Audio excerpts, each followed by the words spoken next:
Hello hello hello. दिख रहा है, आ रहा है ना?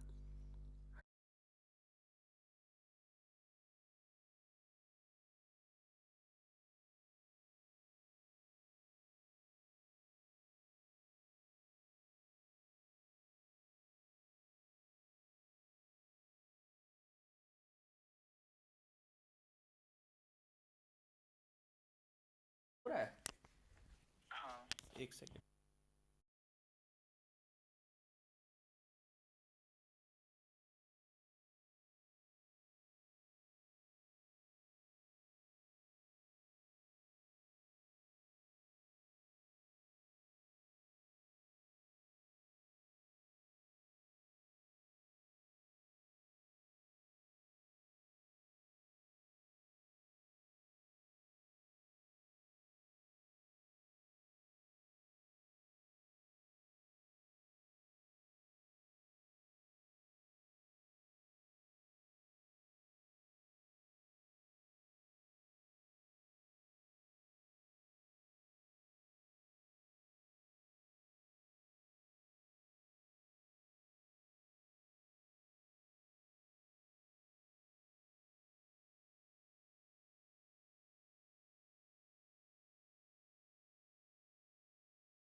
good evening to all of you. I welcome you all to this open session on discussion of GS Paper 3 Economics section. My name is Aditya and I take the Economics section here at Vision IAS. On behalf of our institute, I welcome you all to this open session. I sincerely hope that all of you will enjoy, will certainly learn a lot, and this session will help you in preparation of in improving the preparation for this exam for you. Let's start with our discussion, everyone. So today we'll be taking up discussion on the 2021 GS Paper 3 in that economics section. Let's start. If we look at the trend of questions that have been asked in GS Paper 3 from economics, they have been asking around 8 questions since past 4 years. Since past 4 years, we see that the number of questions that have been asked is 8. And therefore, we are bound to think that now they have settled at this level of 8. Anyways, in the years before, they have asked 10 questions as well. Sometimes they have asked 9 questions as well. Now, I think they have settled at 8. Since past 4 years, 18, 19, 20, 21. At the same time, one more thing must be kept in mind, which is that questions from economics section, as in questions pertaining to economics, are being asked in your GS paper 1, 2 as well. In your paper 1, you have got questions from economic geography. Usually 2 questions are there from that part. You have got questions from economics plus society in your society part in paper 1. Similarly, in paper 2, there is a section of evaluation of government schemes that also pertains to some part of economics. In your international affairs section, international relations section, in that part, usually 1 or 2 questions are there pertaining to IMF or WTO or UNCTAD, United Nations Council for Trade and Development. So again, that also pertains to economics part. Here we are specifically focusing on GS paper 3, which has got 8 questions of economics. If you look at the breakup of these 8 questions, these 8 questions over these past, as we have compiled the data of past 8 years now, in those past 8 years, these 8 or 10 questions which are being asked, usually the distribution of those questions section wise is this. About 1/3 questions, 38%, about 1/3 questions are from agriculture, which continues to have the maximum weightage. Even this year, we'll see that out of 8 questions, 3 are from agriculture. So therefore, agriculture is really important as far as weightage is concerned in economics. Agriculture and economics, one of the most important topics. About 1/4 of total questions that are asked are from growth and development topic. This year, as we saw last year and year before that. In fact, if you look at previous 6-7 years, usually the first question in the exam usually is from this topic of growth and development, which consists of your growth topic, that is national income accounting topic, which consists of the topic of unemployment, poverty, investment, savings rate, etc. So this is the first topic from usually from which one question is asked. Secondly, we have the topic of industry and trade. Again, usually one question is asked from this topic as well, as in 1/4 questions. 25% is the weightage of this particular topic. So about 1/4 questions are asked from this as well. Sometimes they ask a question from budgeting. In fact, frequently they have resorted to one question being asked from budgeting out of the 8 or 9 questions they are asking. And one is from some miscellaneous topic, some other topic. So this is broadly the breakup subject of various topics from where questions are asked. Let's start with the discussion for questions pertaining to this year. Now, let me tell you one thing. Most of the students who are watching this session, most of you are ones who have not appeared in this exam. Most of you, I'm not saying all of you, most of you. Some of you would be there who have appeared in this exam. I address the next section specifically to you, those who have appeared in this exam. Please take a note of one important thing. We have got time to discuss, think about these questions. We have had meetings, we have had model answers. There's a special team that has prepared answers for us for this particular session. in no way do we say that the answer that we are going to discuss are the best answers. At the same time, the answer that we are going to discuss have the benefit of being revised and re-revised. We have got the benefit of looking at various sources and trying to improve our answers. When I speak today in front of you, I will speak from so much knowledge and time at my hand. Whereas when you wrote in the exam, you did not have these luxuries. You had a limited amount of time, you had a lot of pressure on you, and therefore you had to write answers. Please do not judge. Please do not judge yourself or your answers based on what we discuss, or for that matter anybody else discusses. You know what you have written.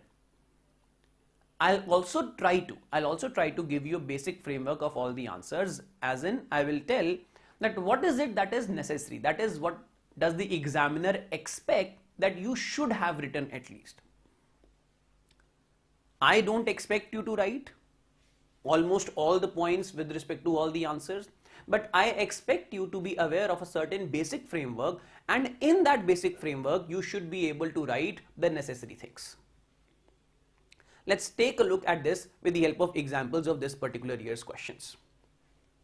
Before we move on to it, one more thing that I would like to point out, that the questions this year, and as far as our discussion goes, the questions pertaining to most of the subjects this year, I'll concentrate myself to GS paper 3. The questions this year were a little bit on the doable side, little bit on the attemptable side, as in students would have found it comfortable, easy to answer the questions. However, let me warn you that this is a very big trap that UPSC lays for us. When you are preparing for last 1.5 years at least, many of you would have prepared for more time than that as well, you are already aware of most of the topics from which questions will be asked. There are very few topics which are completely new to us, and therefore very little is left for us to know more. And therefore when we look at the question, usually we always know the topic, the section, and broadly what has to be written. This is not what our edge is. Our edge is not knowing. In the exam, we don't get more marks for knowing. We get more marks for presenting. We get more marks when we are able to tell the examiner that we know and know better than others. The answers have to be exceptional. The answers have to be really good to make an impression. If you fall into the trap that you know this answer, you rush over it or you gloss over it and don't don't give the proper due attention which is required for this answer, then probably you would have written only an average answer. An average answer gets less than average marks, not even average marks. For a paper in which most of the students will be able to answer the questions, I'll repeat, for the paper in which most of the students will be able to answer the questions, such a trap is well laid out, and the chances of you falling into this trap are quite high. When you write your answer, you will have to make sure that your answer has those qualities, those characteristics, that it is able to stand out from others. Now, what are these quote-unquote outstanding characteristics? How do you write good answers? Good answers are not merely about content. Certainly, yes, content is a very important part, as in content, as in writing more things, new things which others have not written. Important part, as in they can get you marks, but more important than that is your presentation. If you are able to tell the examiner that there is a mature person who's attempting this question, you create a proper framework for answer, and in that framework you try to systematically address all the parts that are asked. Like some mature person is writing the answer. You develop a framework, you introduce with the proper introduction, you write down all the aspects which the examiner expects to be there in your answer, and then you conclude properly. Simply by having a proper structure of the answer, by presenting your answer in a manner that the examiner likes it, you shall be able to defeat most others. You shall be able to emerge victorious, that is, get more marks as compared to others. Answer writing, that art of answer writing, becomes extremely important in such an exam. Let's take example of the questions that were asked this year. Let's look at the first question. The first question asked is, explain the difference between computing methodology of India's GDP before the year 2015 and after the year 2015. Before and after 2015, what changes are there in the computation methodology of India's GDP? Now, this is something that we at Vision IAS, we do cover this part necessarily in our classes. Before and after 2015, क्या changes हुए हैं GDP में, we do cover this part. What have been the changes that have been, what have been the changes? What is it that is required to be written in the answer? Now, in our model answer, the model answer, I don't know whether it has been given to you, but it certainly has been uploaded on our website. In the model answer, you will find, please don't search for any model answer if you don't have it. Please listen to me. Please pay attention here. No need to search for these things. You can find about these model answers on hundreds of websites. So please listen to me. When you look at websites, when you look at different websites, even Vision IAS or any other website which has given answers to these questions, we will try to add as many points as we can. क्योंकि हमें बड़ा answer देना है, पूरा elaborate comprehensive answer देना है. कोई और वेबसाइट वाला बोलेगा कि हमारे आंसर में ये है, विजन आईएएस वालों के आंसर में ये नहीं है, तो हमारा ज़्यादा अच्छा है, इसलिए हमारे पास नथिंग लाइक दैट. बाद में तो कोई भी आंसर अच्छा लिख सकता है, बाद में लिखने की बात नहीं है. एग्जाम में क्या लिखा है, what have you written in the exam? In the exam, what is it that should necessarily be written in this answer? The change of methodology. Explain the difference between computing methodology of India's GDP before and after 2015. Basically, what points had to be written here?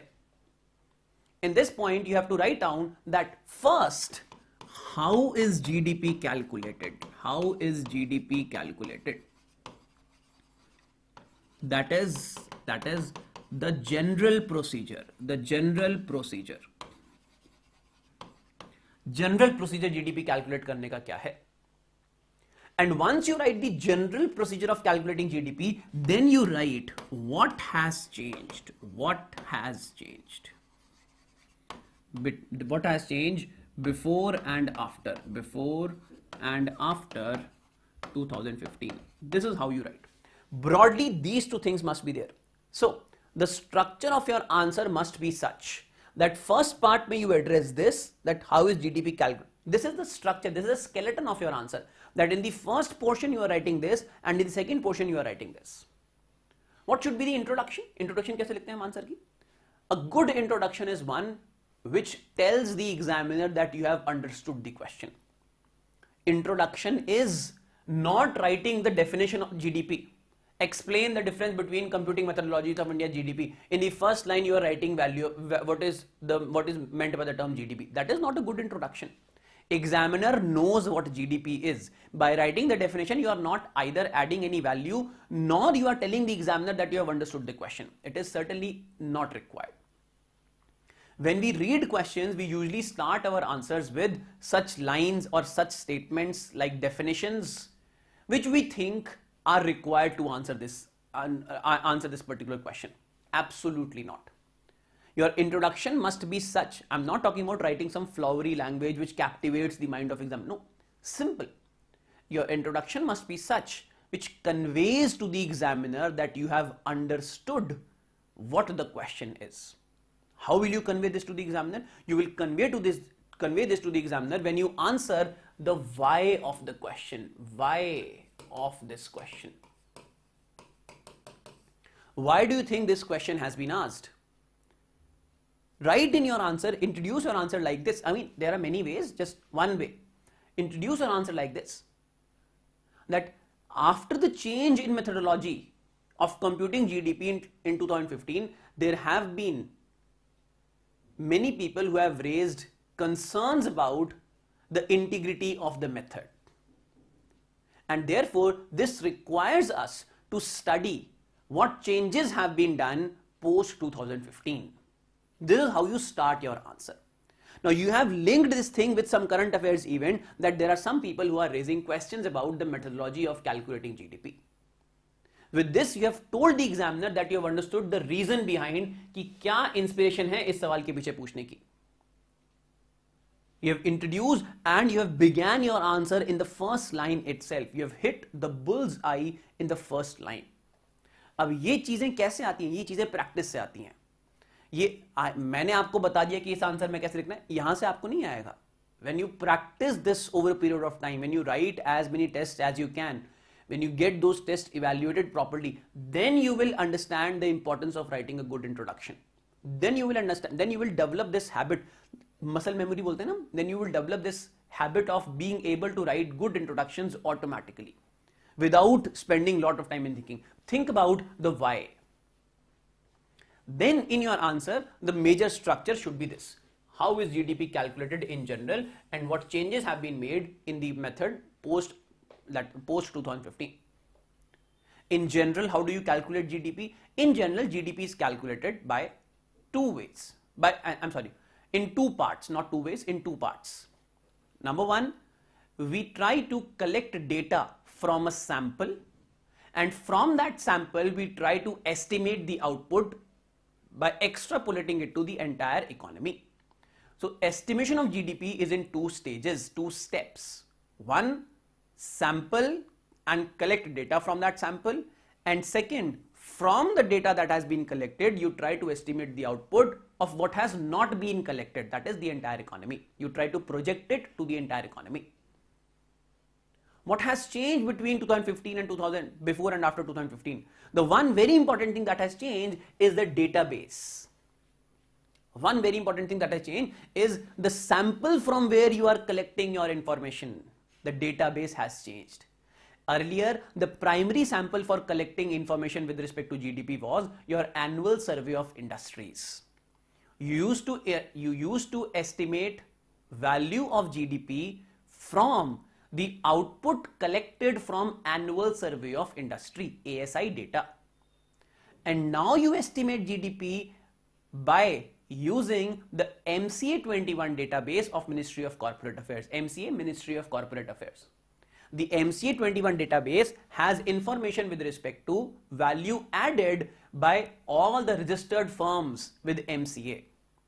These firms regularly file their returns with Ministry of Corporate Affairs, and from here, this is the primary data, and from this we try to estimate the value of output of the economy. So first and the basic most important change, in fact सबसे important change GDP calculation के अंदर यही है, that you have changed the primary source from where you were collecting data from annual survey of industries to MCA 21 database. The second most important change in calculation methodology of GDP is that earlier you were calculating GDP by primarily assessing the output of all the final goods produced in the economy. How is GDP defined? GDP is defined as goods value of all the final goods and services produced in the economy in a given time period, usually a year. So earlier you used to assess value of GDP by concerning yourself only with final goods producers. The annual survey of industry, from that you used to estimate the output. Under the MCA 21 database methodology, what you do is you do not estimate the output, rather you estimate the value added by each firm. Earlier you estimated output of all the firms. Now you estimate value added by, earlier you used to estimate value of output by all the firms producing final goods. Now you estimate the value added by all the firms, irrespective of whether they are producing final goods or intermediate goods. When you sum up value added, you find the value produced, that is value of output of all the final goods. Here you are estimating value of output of only final goods. In new method, you are estimating value added by all the firms in the economy. So this becomes the second most important difference in GDP estimation pre and post 2015. These two must be there and be elaborated upon in your answer. Apart from this, there are many other changes as well. For example, worker का output कैसा लेना है, इस चीज को change किया गया है. What kind of databases, what information can we take from, let's say, employment unemployment survey, EUS survey, to estimate the output of informal sector. So we estimate, as in we have tried to incorporate many other changes to make our GDP estimation better. The two broad changes that we have brought is change the primary source of data and change the method of estimation. This has led to, how do you conclude your answer? This has led to our GDP estimation being in compliance with the system of national accounts of United Nations. United Nations has SNA 2008, System of National Accounts. That is a standard that United Nations has laid down for all countries to follow. Our GDP methodology, the computing methodology of our GDP, complies with this standard. Until date, nobody has been able to point out a flaw that our methodology is not compliant with SNA. It is compliant with SNA and nobody has been able to point out a flaw कि SNA की किसी provision से हमारी GDP compliant नहीं है. If this was a 15 marks question, तब आप इसके अंदर और चीजें लिख सकते हैं. But this is a 10 marks question, so there is not too much scope of writing about the criticism. Simply the question is explain the difference. They are not asking about criticism. There is not too much scope about writing about criticism, therefore you are not expected to write. If you want to criticize, or if you want to add that angle, barely 2 lines should be written. 2 lines are the name, barely 2 lines should be written on criticism part. You can write that GDP estimation is a quite subjective process which is subject to lot of assumptions. The assumptions must be such that they are justified. Assumptions have to be justified. If there are questions that are raised on assumptions, then it automatically leads to raising questions on the methodology of computing GDP. Some questions have been raised on the assumptions that have been taken to estimate GDP, and that is what the critics say. That is what the criticism is. Beyond this, we cannot go in a 10 mark question. 15 mark होता तो उसके अंदर हम और लिख सकते थे. Then we had 3 pages more time to write. Then we could have written more. 10 marks, not more than this is required. I think I've made myself absolutely clear to everybody who's willing to answer this question or who has answered this question in mains or is just looking for some information. Let's move on to the next question now.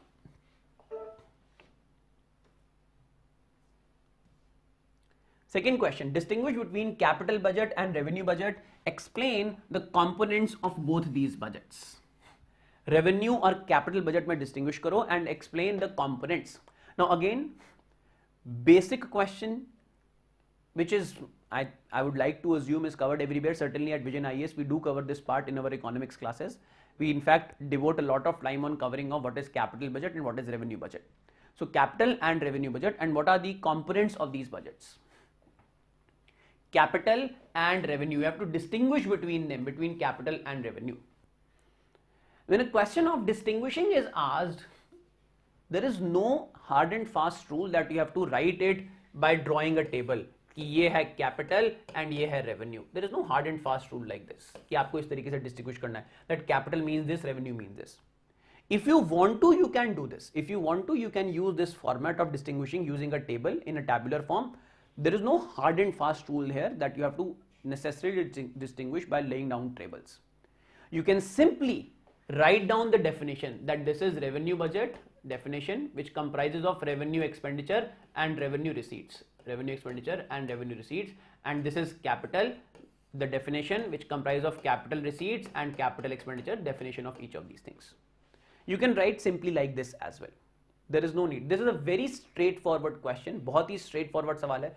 कुछ analysis नहीं है इसके अंदर. Distinguish between simply capital and revenue budget. This is as static as it can get. As static as a question may be. Explain the components of both these budgets. बहुत ही straightforward सवाल है. But again, straightforward सवाल है, इसका मतलब ये नहीं कि आसान सवाल है. You will have to be clear in your answer while writing what is revenue, what is capital. What is revenue? Revenue budget is that budget which concerns with the day-to-day expenses and receipts of the government.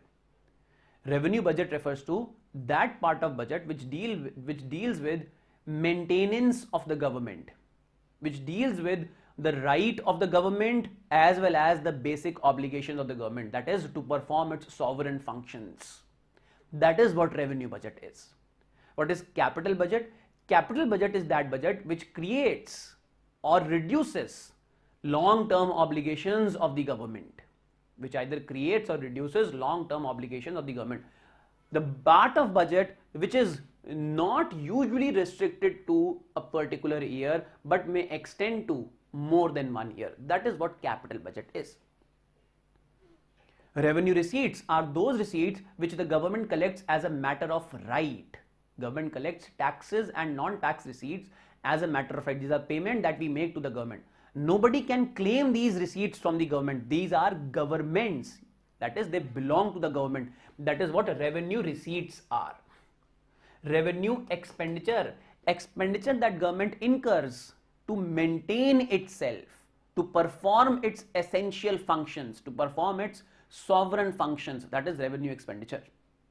Government pays salary to its staff, pension to its staff, incurs defense expenditure, that is protection of the country, pays subsidies. All these are part of revenue expenditure of the government.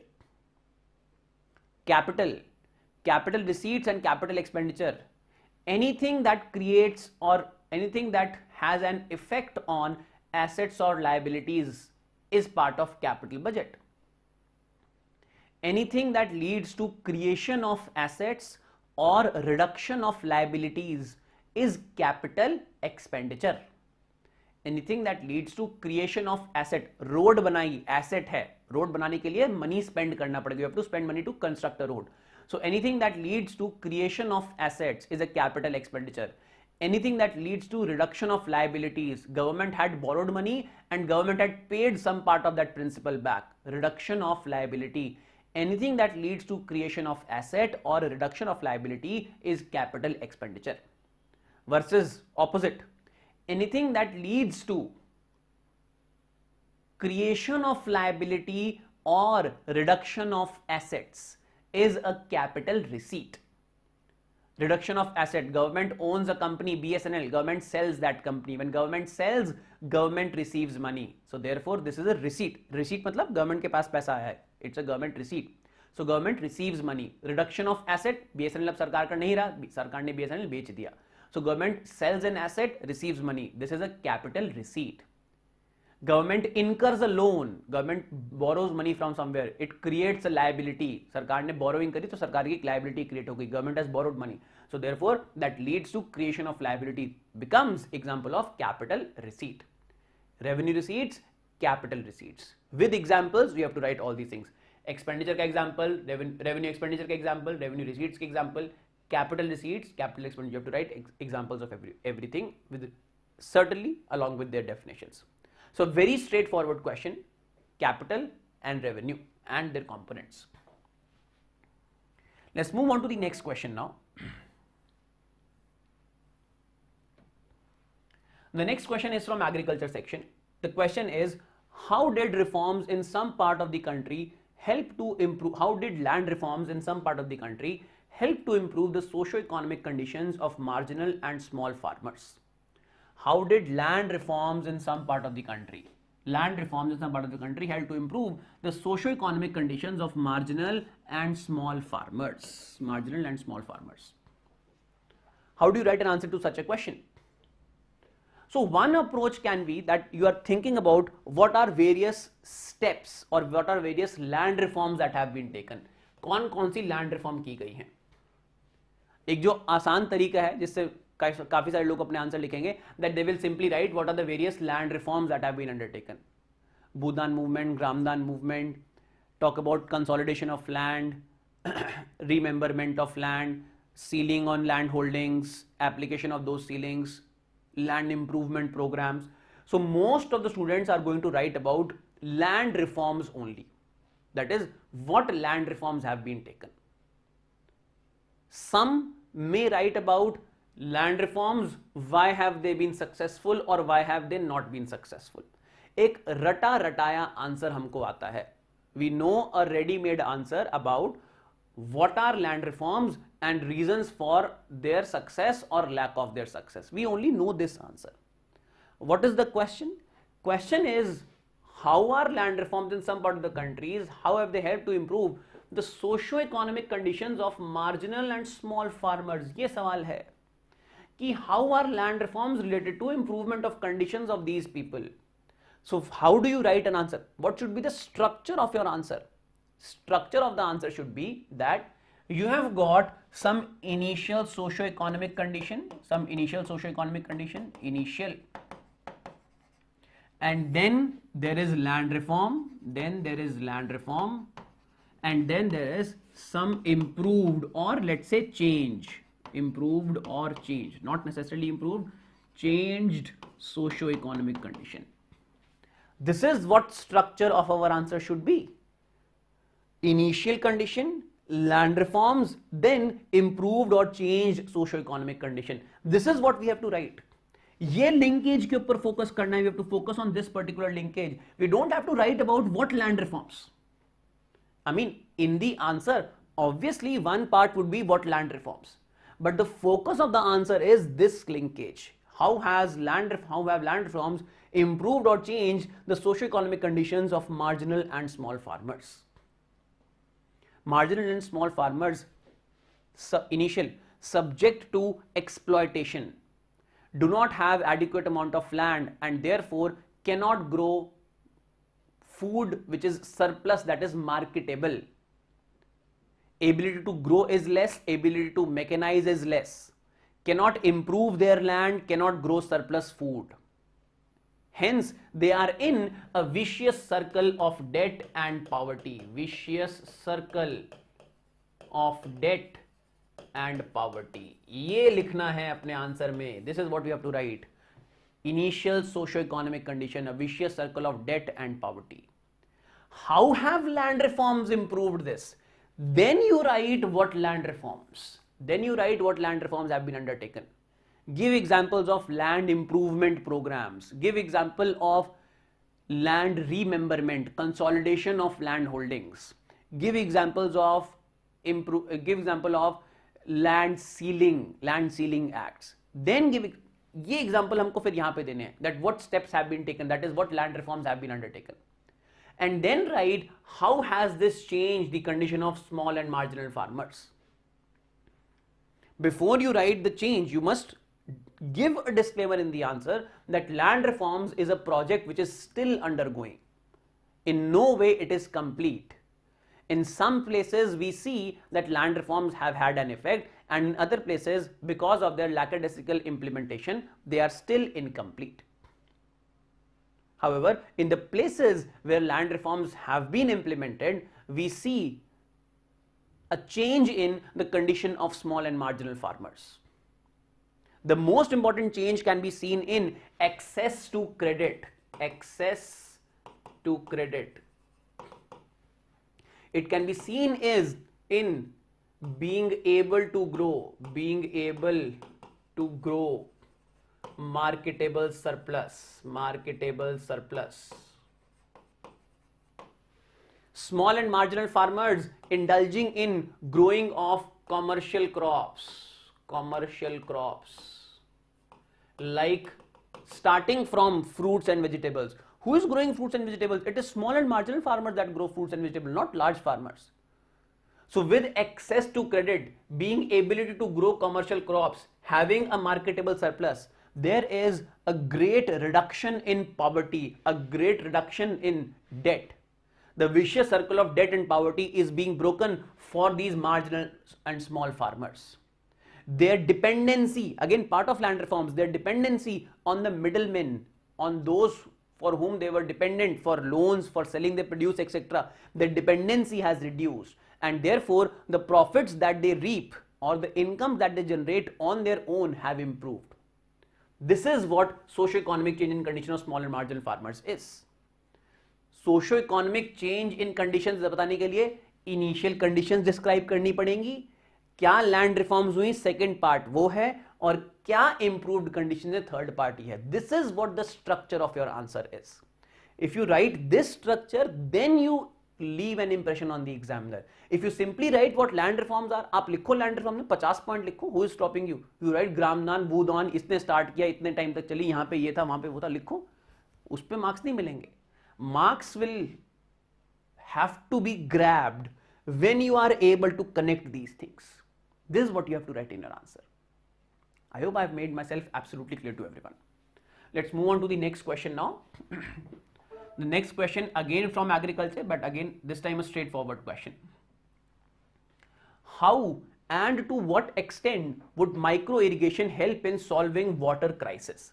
India's water crisis. अब ये सवाल है, ये this is more of a fact based question. I think there is nothing for me to tell here. Everybody can write an answer to this question. Make sure that you are writing a proper question. I'll talk about the structure here.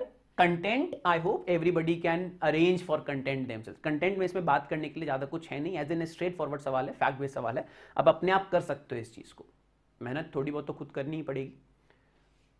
Structure, I will certainly help you in telling about what should be the what can be the structure of this particular question. How and to what extent would micro irrigation help in solving India's water crisis? So this question has two parts. Number one, India's water crisis. India has a water crisis. That is the first part. Importance of saving water. Importance of saving water or utilizing water. Utilizing water effectively, efficiently in a scarcity prone country. Scarcity prone country. That is the first part of this question. I'm just trying to tell you about what should be the structure. And second is India. First is India has a water crisis, and second is role of micro irrigation. Role of micro irrigation in helping. There must be clearly given two subheadings in your answer. The first subheading must talk about the situation of water crisis in India. लिखो इसके अंदर answer, जैसे per capita availability of water. Per capita availability of water. Write down, India has about 16% share of total population of the world, whereas we have got less than 4% total water of the world, as in potable water or drinking fresh water of the world. So therefore, per capita basis pe already we are too much stressed. Give some statistics in your answer, more statistics. For example, that a country is considered as water scarce when per capita availability is less than 1200 liters per person per day. Right now, India's per person availability is about 1500 liters per person per day, and which is expected to decline to less than 1200 by 2025. ये सब information आपको मिल जाएगी कहीं ना कहीं से. Again, if you are preparing over the course of 1 year, somebody or the other will write an article about water crisis. If you are continuously reading Indian Express or even the Hindu, then you will find such information certainly. तो ये information कोई मैंने आपको ऐसी नहीं बताई कि आपको कहीं से खोजनी पड़ेगी. अगर मुझे ये नहीं पता होती information तो मैं कैसे आंसर लिखता. You will get all this information if you are preparing seriously. You will automatically get. You will not have to search for some specific hidden information anywhere. If you are reading newspapers, you will get this information on your own. So write some information with respect to India's water crisis and then write down about role of micro irrigation. Clear subheading in your answer. First this and second this, role of micro irrigation. Define what micro irrigation is and then write how can micro irrigation help in this.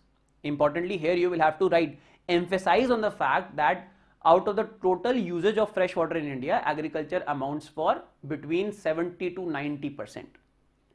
Major usage of water in the country is by agriculture, second is by industry, third is by household. Household use hardly 10%, 5 to 10% of total water.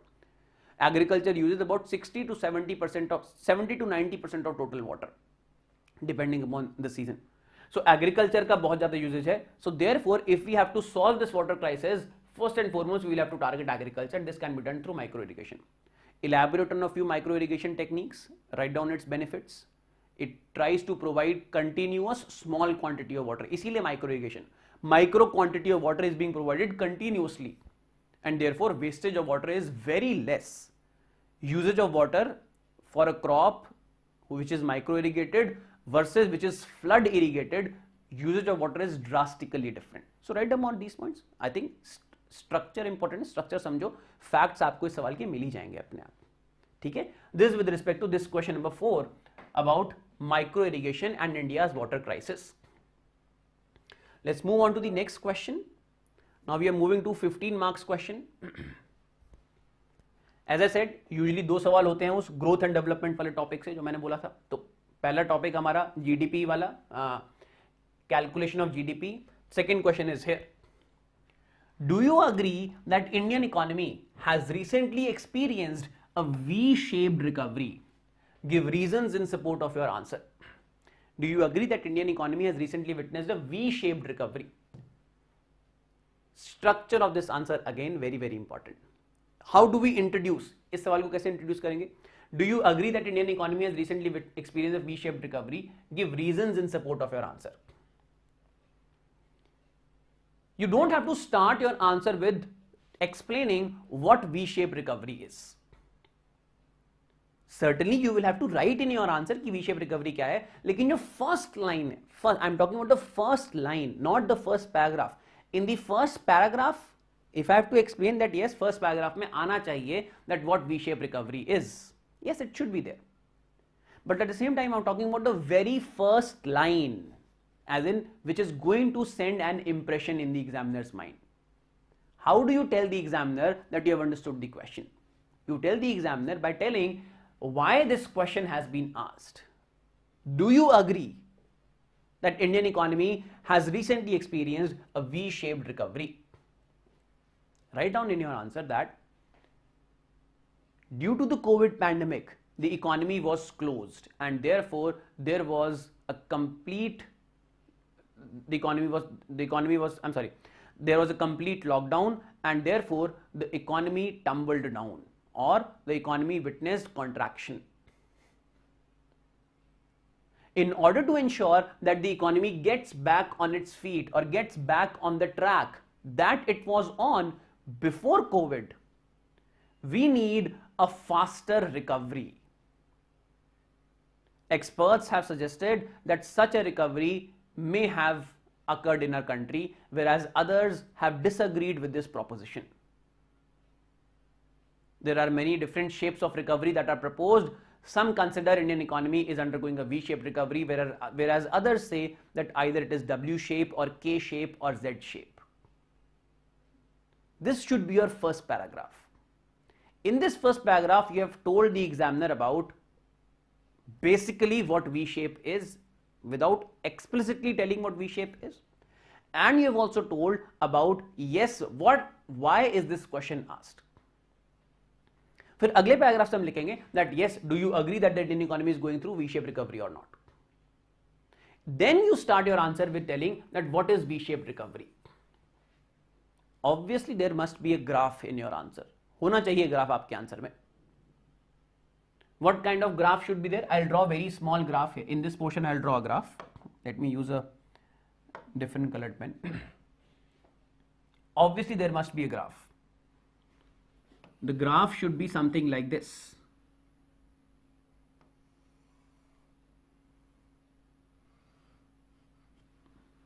इस type से graph होना चाहिए आपके answer में.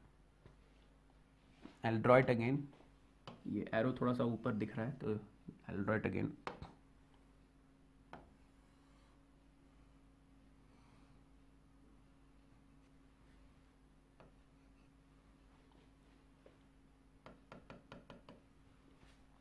This type of graph must be there in your answer.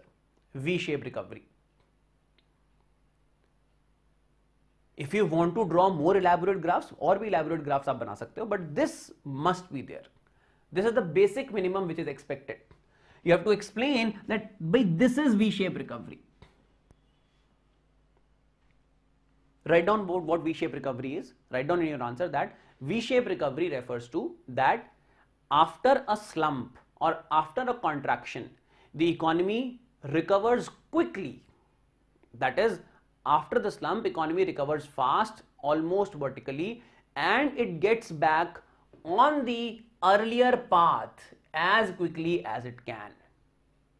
it get backs on the earlier path as quickly as it can. This is what is meant by the term V-shaped recovery. In order to have a V-shaped recovery, an economy must get back on its original growth path as quickly. We witnessed a contraction of about 10% in the year 2020-21 because of COVID-induced lockdown. However, in the year 21-22 and in the later quarters of the year 2021 and 21-22, we have witnessed a very sharp turnaround. This has led the experts to comment that India is undergoing a V-shaped recovery. There have been many efforts that have been taken by the government to achieve this V-shaped recovery, which include write down some steps taken under Atmanirbhar Bharat program, write down some various steps taken by the government to improve money in the hands of people, expenditure incurred by the government through infrastructure, loans provided by the government with the help of assistance of RBI, as in with the facilitation of RBI, especially loans given to agriculture, to MSMEs, etc. Ensuring that the government incurs the responsibility of basic expense of so many people in the economy. For example, government is bearing the burden of providing free food and ration to about 90 crores people in the country.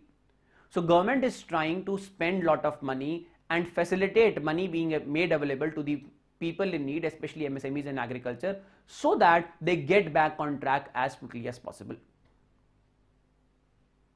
There are some signs that are visible that economy is undergoing a V-shaped recovery. For example, India is expected to be the fastest growing economy in the world in the year 21-22 and 22-23. Fastest growing large economy. It is expected that we'll be growing at a rate of around 9% in the present year and the next year. Therefore, such things have led people to comment that we are witnessing a V-shaped recovery. सवाल में पूछा गया है, do you agree? That means you have to write some criticism as well, as in some points of disagreements as well. Given the green shoots visible in the economy, there are also certain matters of concern. For example, that yes, the economy is growing fast.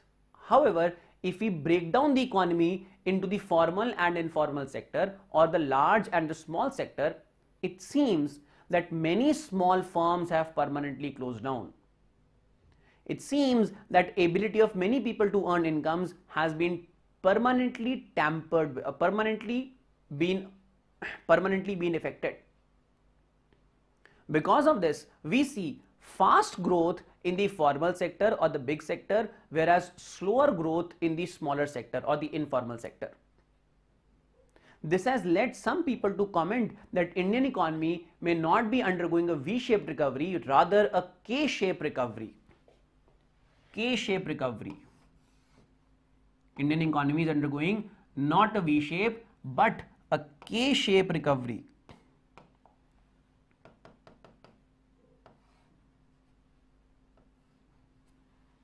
Some sectors grow fast, whereas some sectors grow slow. A K-shaped recovery. So this is what you have to write in your answer. Finally, conclusion. Yes, Indian economy is growing fast, and no, undoubtedly, India is one of the fastest recovering economies across the world. Given the support measures that the government has taken, reflected in the record fiscal deficit and expenditure of the government, we have witnessed one of the fastest growth seen anywhere in the world in the post-COVID world. At the same time, this growth must be continued for some time in order to ensure that India is back on track. That is, the years lost or the growth lost due to COVID is recovered fully as quickly as possible. The more time we waste in not recovering it, more jobs will be lost permanently. More industries, especially small ones, will be shut down permanently. And therefore, our effort must not be reduced. just because we are growing fast. We need to grow fast and need to continue to grow fast in order to ensure that the growth realized by V-shape actually matters in the economy. This is where you conclude your answer. We have agreed that yes, there is V-shaped recovery. We've also said that there are some issues of concern, and then we have finally concluded by saying that V-shape is good, but at the same time it must be protected. Whatever gains we have had, we must prolong that V-shape so that we can ensure that people who have lost their jobs come back to work. More people do not lose their job, etc. This is how we write this answer with respect to V-shaped recovery. Next अगले सवाल पे आते हैं. Let's move on to next question number 11. Question number 12. Investment in infrastructure is essential for more rapid and inclusive economic growth. Discuss in the light of India's experience. Investment in infrastructure is essential for more rapid and inclusive growth. Discuss in the light of India's experience. Here, this question pertains to the topics of inclusive growth and investment. Inclusive growth and investment. Investment in infrastructure is essential for more rapid and inclusive growth. Discuss in the light of India's experience. How do you write an answer to this question? First, write that what is inclusive growth? Inclusive growth.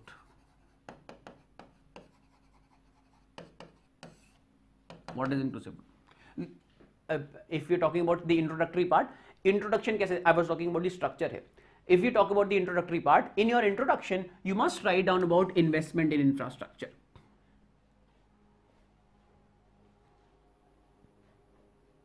Importance of investment in infrastructure, especially when it comes to inclusive growth. How do we introduce this answer to the examiner?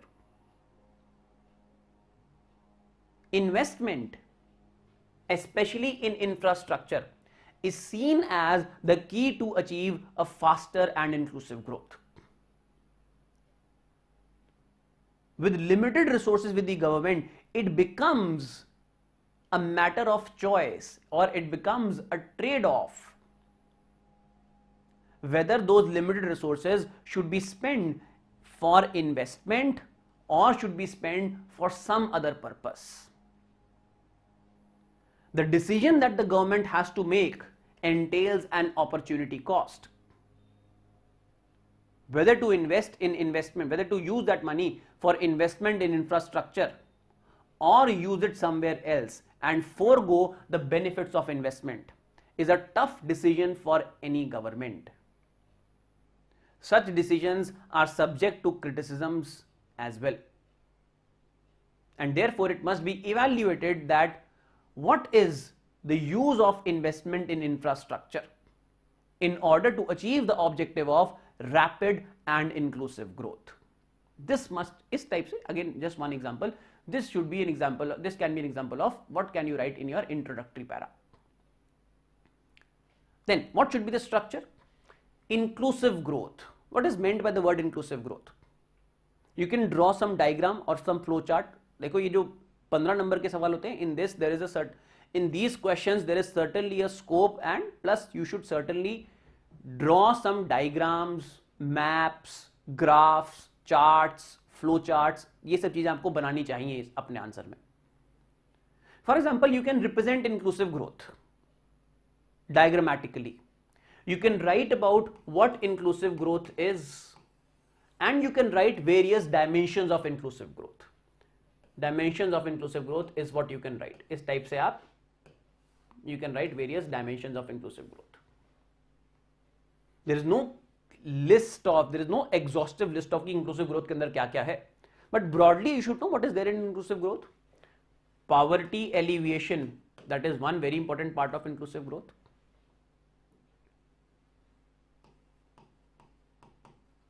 Social vulnerabilities, again very important part of inclusive growth.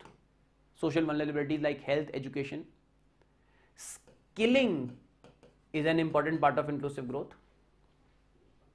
Industrial development, very important part of inclusive growth. Jobs, Again, a very important part of inclusive growth. Focus on vulnerable groups. Vulnerable groups. Again, important part of inclusive growth. So all these are various examples of different dimensions or important aspects of inclusive growth. So certainly you should be writing about these things first. Once you have written about inclusive growth, then you have to write in your answer that how can investment in infrastructure help in achieving this objective of rapid and inclusive growth? Investment in infrastructure, now comes the content part. Investment in infrastructure acts as a force multiplier. You invest 1 rupees in infrastructure, it is expected that this 1 rupee will reap you 10 rupees. 1 rupees will reap 10 rupees for you if you invest in infrastructure. Therefore, you can try to achieve rapid and inclusive economic growth using investment in infrastructure. Infrastructure connects people. Through infrastructure, these poor, vulnerable can be provided with all the facilities in a quicker amount of time. People will find opportunities to do businesses in far-flung areas, in hinterland areas, if there is connectivity. And therefore, investment in infrastructure will certainly help in poverty alleviation and focusing on the vulnerable people. Investment in infrastructure will include industrial development, will incentivize industrial development. Industrial development takes place, generation of jobs takes place, and therefore people can get those jobs through proper skilling. Once they get those jobs, now they are not dependent as passive beneficiaries of the growth process, rather they are active contributors to the growth process. The main thing that separates inclusive growth from any other model is that in inclusive growth, people are active contributors. They take the fruits of growth as a matter of right, not as a matter of somebody giving them those fruits of growth out of their discretion. Inclusive growth essentially differs from any other model in which people, as in this, the people get those fruits as a matter of right. Very important aspect of inclusive growth. So investment in infrastructure will help in generation of jobs, will help in skilling of people, will help in connectivity, will help in facilities reaching the hinterland, facilities reaching the poor. It will generate jobs directly as well as indirectly. Therefore, investment in infrastructure can and does facilitate rapid and inclusive growth. On the other hand, introduction में क्या लिखा था? There is a trade-off. At the same time, if there is investment in infrastructure, that means at present, if there is an investment in infrastructure, that means at present the resources available to be spent on other dimensions of growth are less. Investment in infrastructure is good, but it takes a bit longer to realize its fruits. By the time the fruits are realized, and certainly they would be, by that time many people more may fall back into poverty. By that time many vulnerable people will not be able to get the help of the state as is desirable. And hence there is a trade-off between resources used for investment in infrastructure versus resources used for some other purpose to achieve the objective of inclusive growth. This trade-off is answered on an economy by economy basis. In the Indian context, the infrastructure is quite poor and therefore there is a big scope of improvement in infrastructure. Hence, there is no doubt that all the governments have been focusing, especially in the recent years, have been focusing on investment in infrastructure. At the same time, it must be recognized by the government that apart from investment, other expenses are also necessary because they have immediate effect. And hence, other expenses, especially the necessary ones, cannot be reduced and must be made sure It must be made sure that they are incurred by the government in order to ensure that all the social vulnerabilities of people are addressed from them. This is how you conclude your answer. I hope this is clear to you. There is a question that has been asked to me. Rohit has asked a question. What if somebody says no to V-shaped recovery? How can we conclude and write the body of answer? बिल्कुल आप सवाल में आपको ये थोड़ा ना पूछा कि आपको agree करना है. सवाल में तो आपको facts लिखने हैं. That do you agree or not? Plus based on those facts you have to give your opinion. So if you don't agree with the V-shaped recovery, you have to give. जैसे हमने agree करने के लिए बोला, भाई मैंने अपने answer में agree तो basically किया नहीं था कि V-shaped recovery है. I said that yes, there are green shoots available. There are many pointers that point out that yes, V-shaped recovery is taking place. But at the same time, there are many things that tell us that V-shaped recovery may not be taking place. It might be a K-shaped recovery or some other shaped recovery. In any case, whatever the shape of recovery is, that is immaterial. What is important is that people get back on track as quickly as possible. So if you don't want to agree with V-shaped recovery, you can certainly not agree. But again, you will have to write reasons of your disagreement. Reasons of your disagreement would be, जैसे मैंने तो आपको agreement के reasons दे दिए, plus उसके बाद उसके concerns बता दिए. आपको reasons of disagreement लिखने पड़ेंगे, that why not V-shape. बिल्कुल लिखो, कोई नहीं मना करेगा, but you have to write reasons of disagreement properly. You have to write down that yes, V-shape is not taking place because our growth rate is less, our growth rate is not adequate as it should not, it is not where it should be. Hence there is no V-shaped recovery. तो आप बिल्कुल disagree भी कर सकते हो, कौन मना कर रहा है आपको? ठीक है? चलो.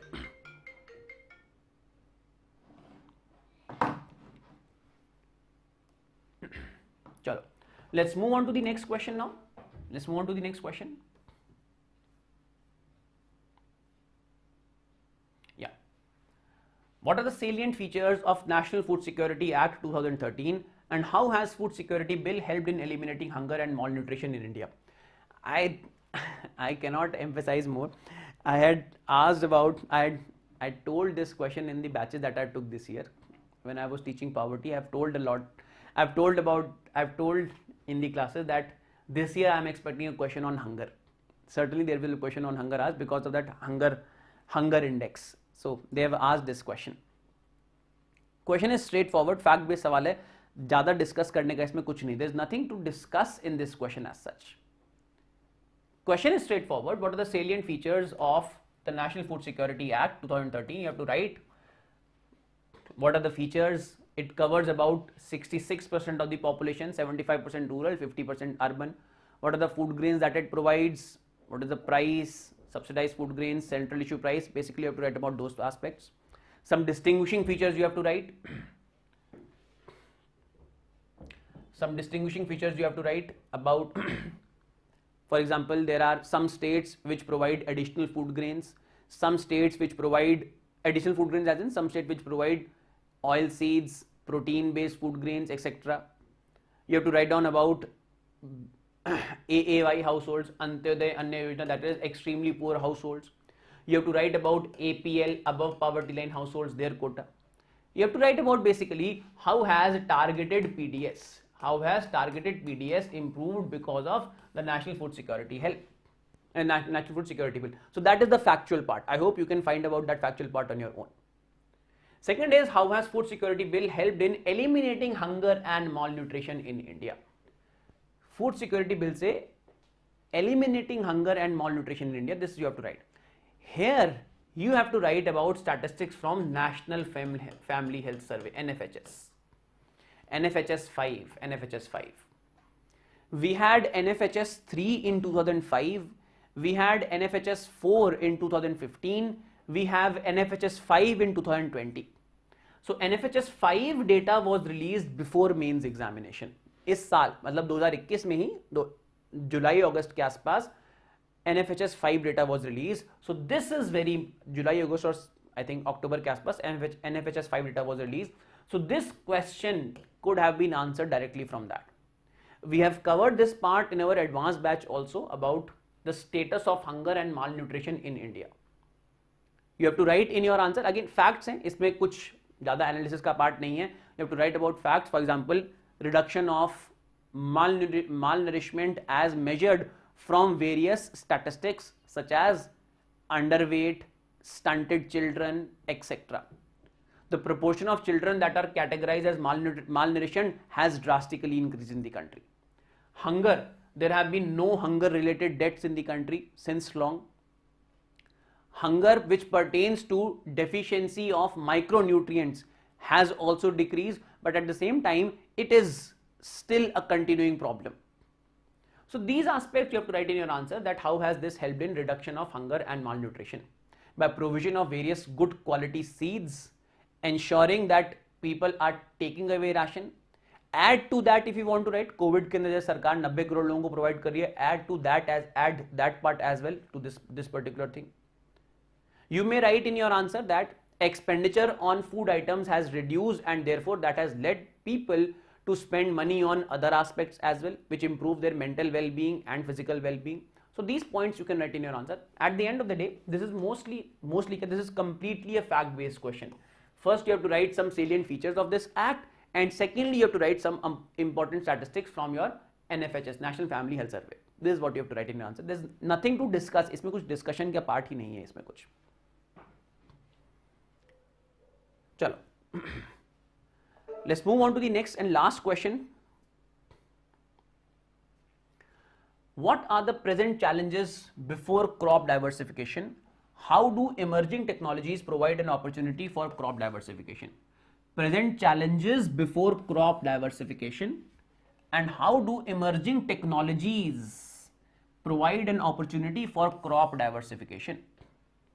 What is crop diversification? Crop diversification simply refers to growing more than one crop on a particular piece of land. That is what crop diversification is. Crop diversification can be seen at the crop level or it can be seen at the cropping pattern level. At the crop level के ऊपर भी देख सकते हैं हम. That is, for example, crop level के ऊपर a same piece of land, you are growing multiple crops on this piece of land. It can be seen at cropping pattern level. Cropping pattern level, that is cropping pattern of a region. Cropping pattern of a region, that is regional level. At a regional level, crop diversification means that, okay, this was a region. Earlier, this region used to grow, let's say, rice, wheat. This was the cropping pattern. And now this has changed to, let's say, wheat, pulses, etc. So cropping pattern has changed. So this, you say, the crop has been diversified. More number of crops or different crops are being grown in this particular place. Wheat, pulses, rice, pulses, wheat, इस type से. तो आप ज़्यादा crops introduce कर दिए आपने on this parcel of land. So this is also cropping pattern. This is also crop diversification at the cropping pattern level. Okay. What are the challenges before crop diversification? What are the challenges before crop diversification? Here you have to write down about technical, environmental and economical challenges. Challenges, technical, environmental, and most importantly, this is the most important one, economic challenges. Economic challenges. Economic challenges before crop diversification क्या है? Economic challenges before crop diversification are in form of the system of MSP and guaranteed procurement. When government interferes in the market by way of MSP, that is guaranteed procurement at a particular price, this does not give any incentive to the farmer to grow some other crop. The farmer will always grow only that crop which the government is procuring, rather than growing some other crop. Over a period of time, the farmer lobby will become strong, which it is already, as if it was never strong. For over the period of time, the number of farmers who are growing that particular crop will grow big, and therefore it will become difficult for the government to not promise increased prices of that particular crop periodically. The government's promised price keeps on increasing, and therefore farmers continue to grow that crop only. Because there is guaranteed procurement, therefore no other crop is grown. Hence, crop diversification does not take place. Farmers do not grow pulses despite pulses being economically more remunerative as compared to wheat and rice, because there is guaranteed procurement in wheat and rice and there is no guaranteed procurement in pulses. Hence, crop diversification does not take place. Economic challenges before crop diversification. Technical challenges before crop diversification are in form of availability of fertilizers, pesticides and extra supporting infrastructure for crops. Seeds, the most important technical limitation. Good quality seeds are not available for certain crops and therefore it does not lead to crop diversification. Good quality seeds are available only for a few selected crops and therefore ability of farmers to diversify is reduced.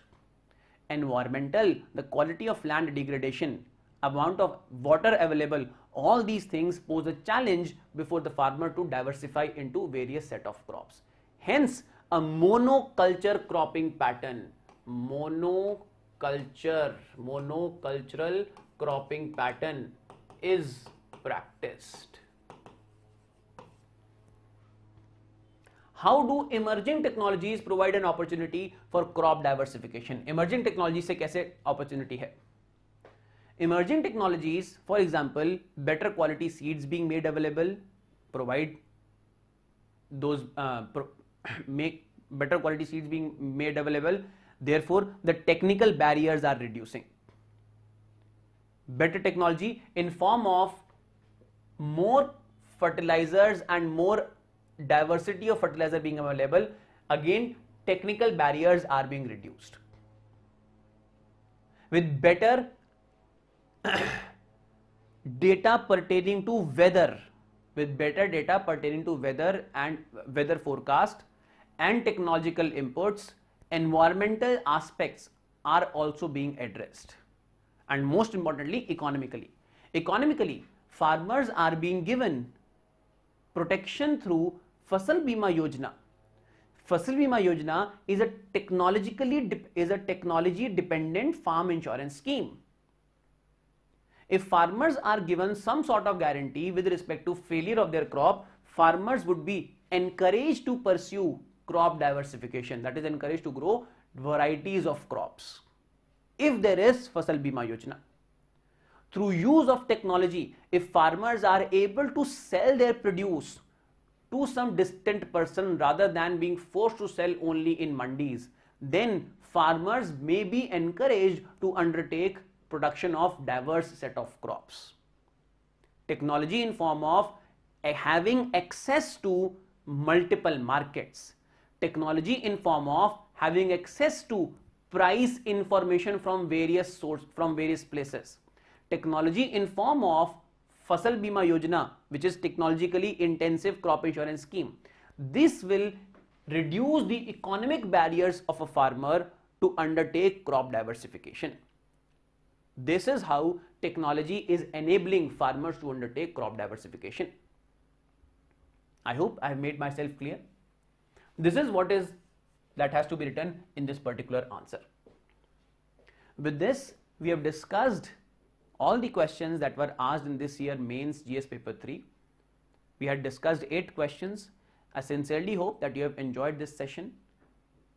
The focus of this session was on the structure of your answers, not exactly on the content. Certainly we have discussed the content part as well. Apart from there's a last question, maybe we did not discuss much because it was completely factual.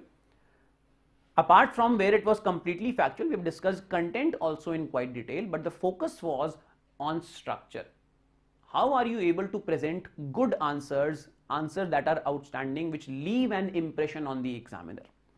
Content may or may not. Content is usually the same.